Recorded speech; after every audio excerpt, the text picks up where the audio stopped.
Tant sur le plan de la perte pondérale que sur celui de la rémission des comorbidités, la littérature ne parvient pas à départager sleeve gastrectomie et bypass gastrique. Le pourcentage de perte d'excès de poids est équivalent entre 62 et 70% entre 3 et 5 ans de la chirurgie.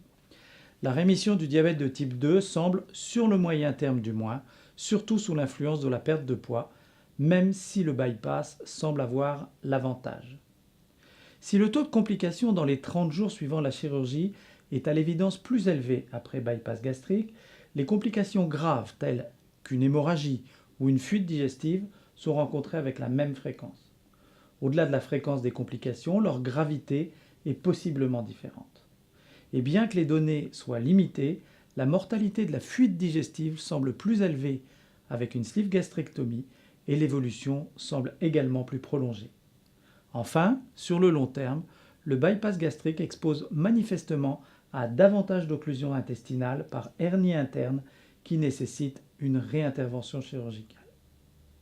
Après sleeve gastrectomie, le reflux gastro-œsophagien peut atteindre jusqu'à 1 patient sur 5, mais il est dans la plupart des cas bien contrôlé par le traitement médicamenteux.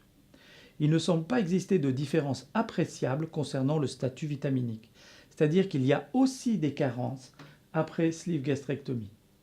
La sleeve gastrectomie constitue donc une alternative crédible au bypass gastrique dans le traitement de l'obésité morbide et de ses comorbidités. Alors, comment choisir? Le premier élément du choix est sans doute les circonstances pour lesquelles un type d'intervention ne peut être réalisé.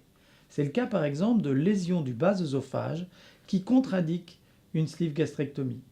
C'est aussi le cas de certains traitements peu compatibles avec une absorption intestinale aléatoire après un bypass gastrique. Le deuxième élément du choix est l'expertise du chirurgien. Mieux vaut une intervention simple et bien maîtrisée pour réduire les complications et augmenter l'efficacité qu'une intervention qui ne serait pas validée et pour laquelle le chirurgien n'aurait pas l'expertise suffisante. Le troisième élément du choix est celui du patient. Ce qu'il a compris des interventions, des avantages, des risques, des contraintes. Il est donc fondamental que les patients soient bien informés.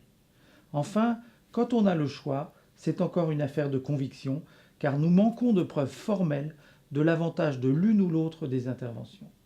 Plus nous avancerons dans l'évaluation des résultats de la chirurgie, en intégrant les dimensions inhabituelles, au-delà de la perte de poids, comme la santé sociale, la santé familiale, et plus nous aurons des arguments pour choisir le type d'intervention.